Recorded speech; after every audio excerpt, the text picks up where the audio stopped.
हाथी और उसके छोटे दोस्त। एक बार की बात है, एक बड़े जंगल में एक हाथी रहता था।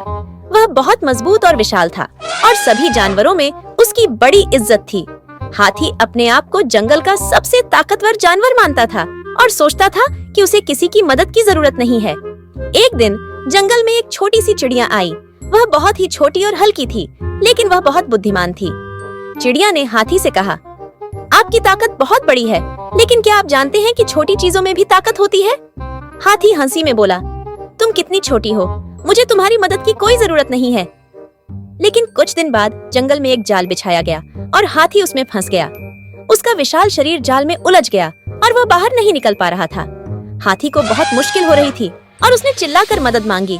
तभी वह छोटी चिड़िया आई और बोली, क्या तुम याद करते हो, मैंने तुम्हें कहा था कि छोटी चीजों में भी ताकत होती है।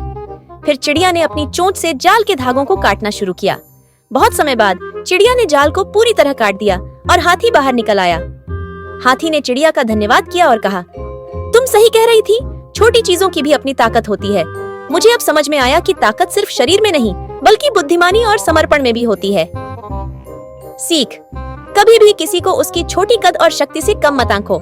हर किसी के पास कुछ खास होता है जो किसी न किसी वक्त काम आता है।